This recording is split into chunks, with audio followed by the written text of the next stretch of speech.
Please welcome to speak to us the funniest man on earth, a performer of legendary comic genius, a children's book author of profound depth, an individual of enormous compassion who is doing so much to make our world a better place, the great Jim Carrey.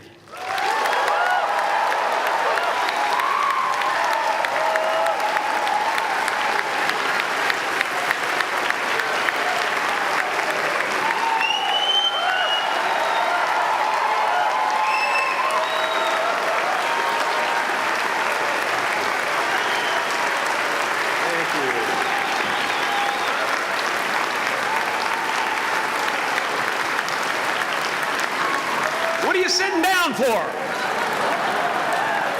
I was going to milk that for a while. You guys can stretch that out in post, right? You can make that longer in the edit. Thank you, Bevan. Thank you all. Jai Guru Dev.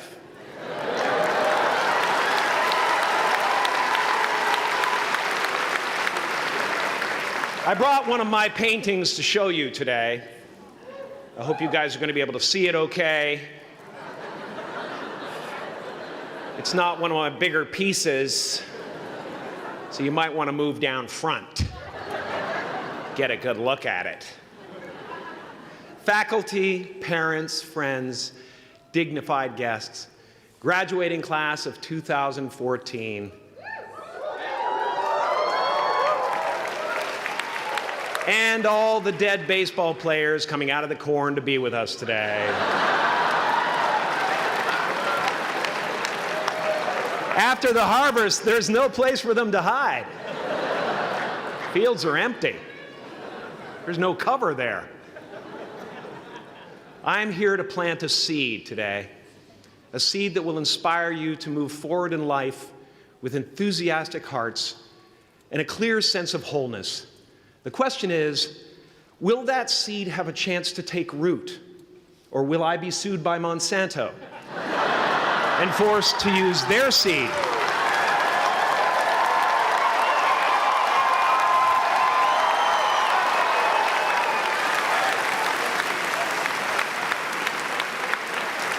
Which may not be totally Ayurvedic.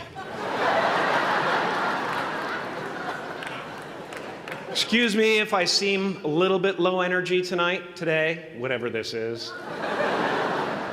I slept with my head to the north last night. Oh man! Oh man! You know how that is, right, kids? Yeah. Woke up right in the middle of Pitta, couldn't get back to sleep till Vata rolled around. Crazy.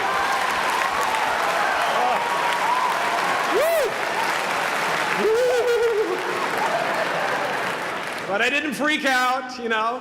I used that time to eat a large meal.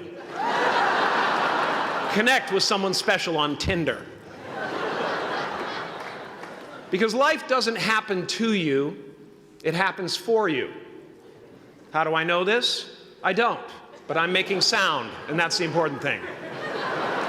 That's what I'm here to do. Sometimes I think that's the only thing that's important, really, you know? It's just letting each other know we're here, you know? Reminding each other that we're part of a larger self.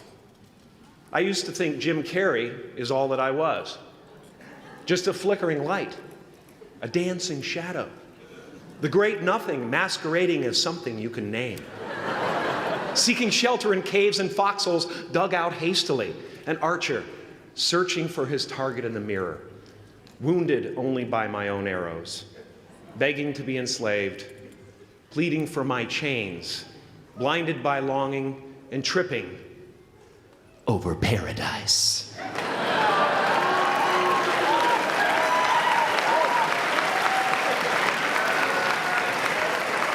Can I get an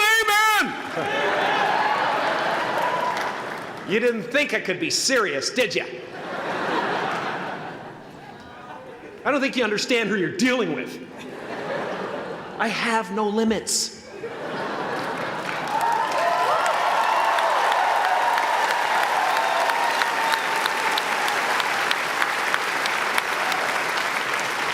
I cannot be contained because I'm the container. You can't contain the container, man. You can't contain the container. I used to believe that who I was ended at the edge of my skin, that I had been given this little vehicle called a body from which to experience creation. And though I couldn't have asked for a sportier model, it was, after all, a loaner and would have to be returned. Then I learned that everything outside the vehicle was part of me too. And now I drive a convertible.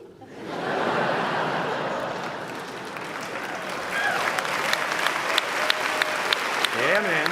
Top down, wind in my hair. Woo! I am elated and truly excited to be present and fully connected to you at this important moment in your journey.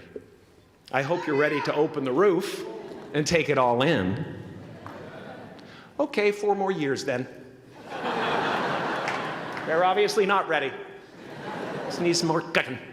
Now, I want to thank the trustees, the administrators, the faculty of MUM for creating an institution worthy of Maharishi's ideals of education, a place that teaches knowledge and experience, the knowledge and experience necessary to be productive in life, as well as enabling the students through transcendental meditation and ancient Vedic knowledge to slack off twice a day for an hour and a half.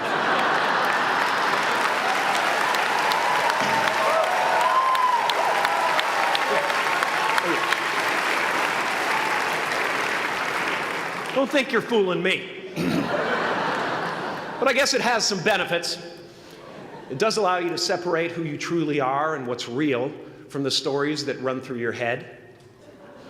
You have given them the ability to walk behind the mind's elaborate set decoration and to see that there's a huge difference between a dog that is going to eat you in your mind and an actual dog that is going to eat you.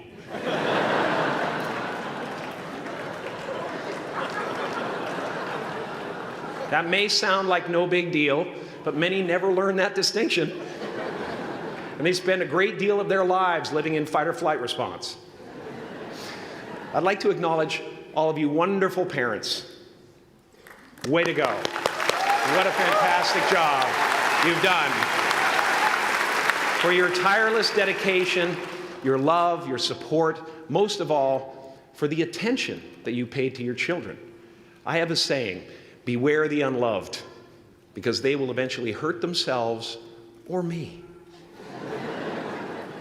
But when I look at this group here, you know, I feel really safe. I do.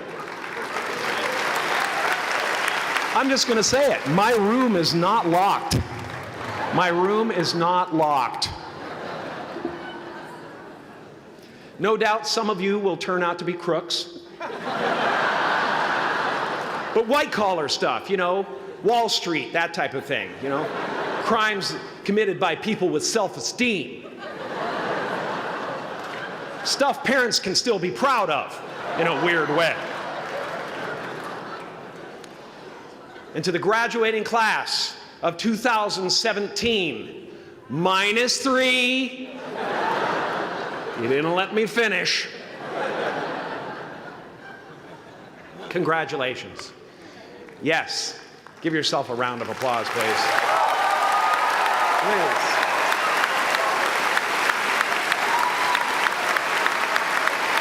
Yeah.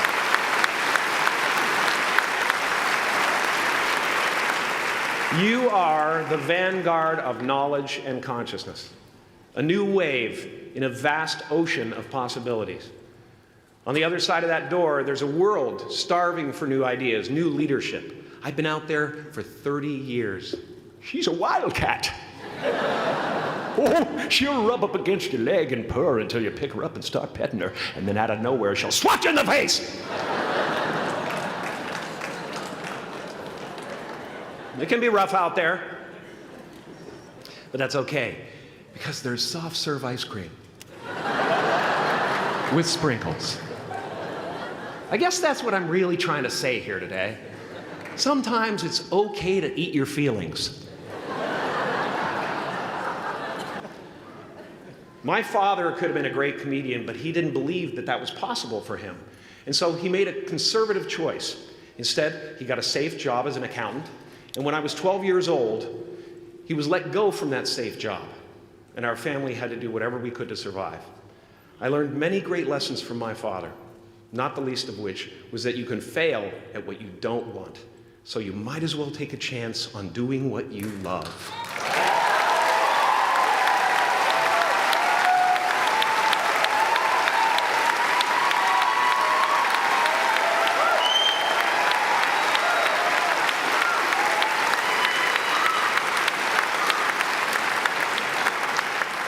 It's not the only thing he taught me, though. You know, I watched the effect of my father's love and humor and how it altered the world around me. And I thought, that's something to do. That's something worth my time. It wasn't long before I started acting up. You know, people would come over to the house and they'd be greeted by a 7-year-old throwing himself down a large flight of stairs. They would say, "What happened?" And I would say, "I don't know. Let's check the replay." I'd go back to the top of the stairs and come back down in slow motion.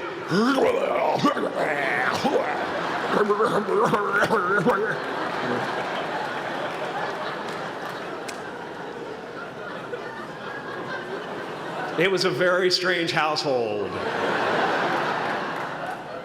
My father used to brag that I wasn't a ham, I was the whole pig. And he treated my talent as if it was his second chance. When I was about 28, after a decade as a professional comedian, I realized one night in LA that the purpose of my life had always been to free people from concern, just like my dad. And when I realized this, I dubbed my new devotion the Church of Freedom from Concern. The Church of FFC.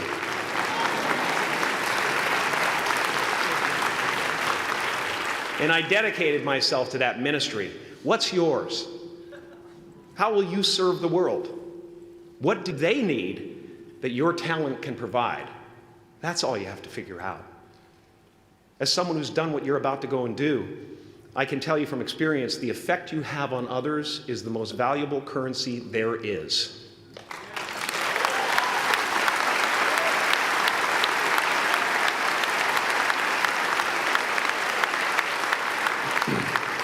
Because everything you gain in life will rot and fall apart, and all that will be left of you is what was in your heart.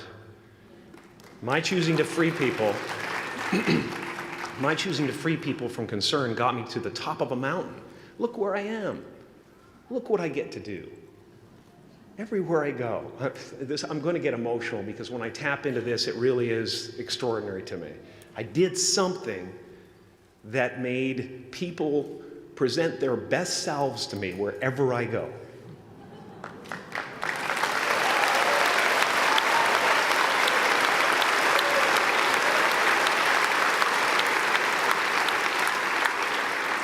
I am at the top of the mountain, and I was, and the only one I hadn't freed was myself, and that's when my search for identity deepened. I wondered who I'd be without my fame. Who would I be if I said things that people didn't want to hear? Or if I defied their expectations of me? What if I showed up to the party without my Mardi Gras mask and refused to flash my breasts for a handful of beads? I'll give you a moment to wipe that image out of your mind. But you guys are so ahead of the game. You already know who you are. And that peace that we're after lies somewhere beyond personality, beyond the perception of others, beyond invention and disguise, even beyond effort itself. You can join the game, fight the wars, play with form all you want, but to find real peace, you have to let the armor go. Your need for acceptance can make you invisible in this world. Don't let anything stand in the way of the light that shines through this form. Risk being seen in all of your glory.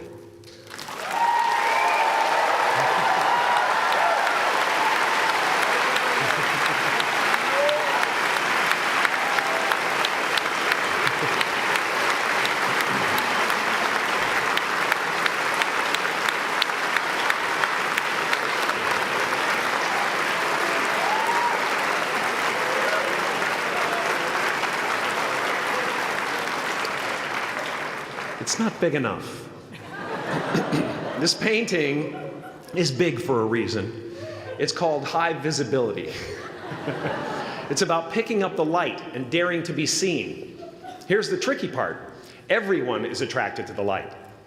The party host up at the top, who thinks unconsciousness is bliss and is always offering to drink from the bottles that empty you. Misery below her. Despises the light, can't stand when you're doing well, wishes you nothing but the worst. The Queen of Diamonds, under him, needs a king to build her house of cards. And the hollow one down bottom there will cling to your leg and say, please don't leave me behind, for I have abandoned myself. Even those who are closest to you and most in love with you, the people you love most in the world, will find clarity confronting at times. This painting took me thousands of hours to complete. And when I was finished, thank you, thousands of hours, yes. I'll never get them back. I'll never get them back. I worked on this for so long. I was weeks and weeks like a madman alone on a scaffolding. And when I was finished, one of my friends said, this would be a cool blacklight painting. So I started over.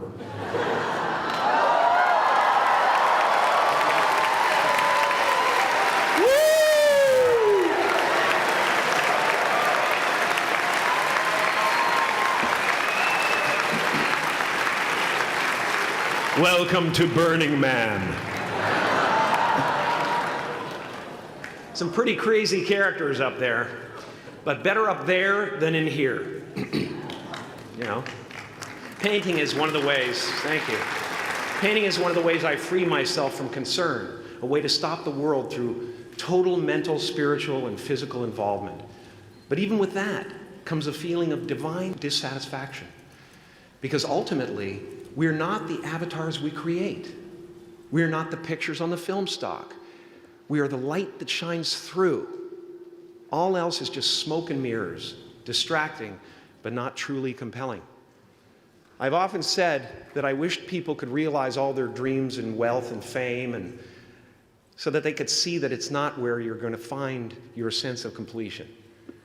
Like many of you, I was concerned about going out into the world and doing something bigger than myself, until someone smarter than myself made me realize that there is nothing bigger than myself.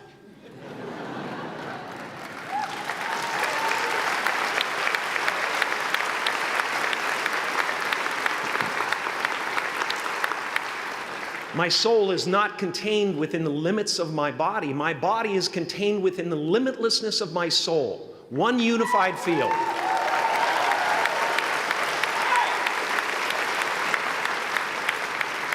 One unified field of nothing, dancing for no particular reason, except maybe to comfort and entertain itself.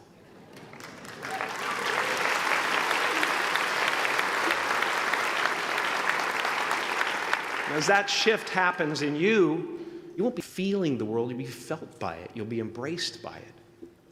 Now I'm always at the beginning. I have a reset button, and I ride that button constantly. Once that button is functioning in your life, there's no story that the mind could create that will be as compelling. The imagination is always manufacturing scenarios, both good and bad, and the ego tries to keep you trapped in the multiplex of the mind.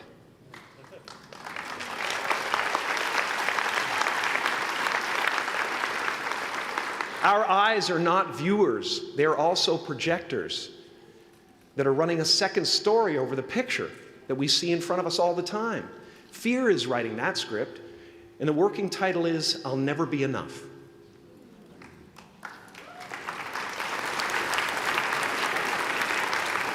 Are you going to look at a person like me and say, how could we ever hope to reach those kind of heights, Jim? How can we make a painting that's too big for our home?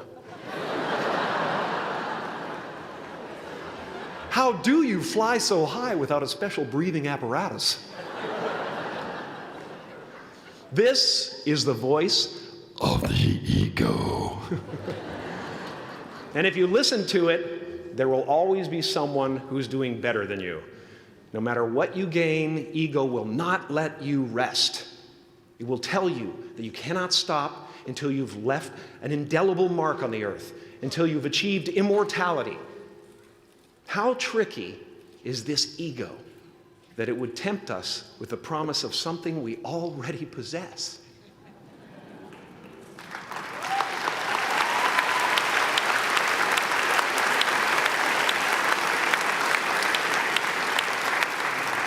So, I just want you to relax. You know, that's my job. Relax and dream up a good life. I had a substitute teacher from Ireland in the 2nd grade that told my class during morning prayer that when she wants something, anything at all, she prays for it and promises something in return, and she always gets what she wants. Well, I'm sitting at the back of the classroom, you know, thinking, wow, my family can't afford a bike, you know. So I went home and I prayed for one. And I promised I would recite the rosary every night in exchange. Broke that promise. But 2 weeks later, I got home from school to find a brand new Mustang bike with a banana seat and Easy Rider handlebars. Yeah. From fool to cool. My family informed me that I had won the bike in a raffle that a friend of mine had entered my name in without my knowledge whatsoever. So that type of thing has been happening to me ever since. As far as I can tell, it's just about letting the universe know what you want and working toward it while letting go of how it comes to pass.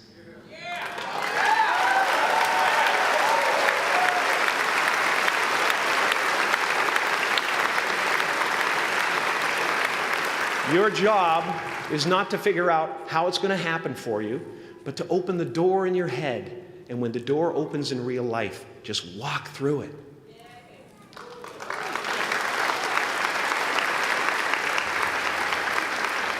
And don't worry if you miss your cue, because there's always doors opening. They keep opening.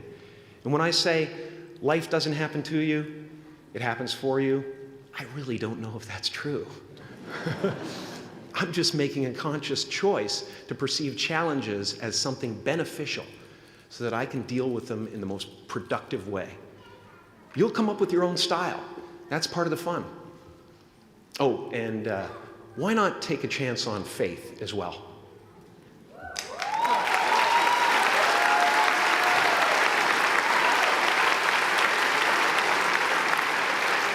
Take a chance on faith. Not religion, but faith. Not hope, but faith. I don't believe in hope. Hope is a beggar. Hope walks through the fire, and faith leaps over it.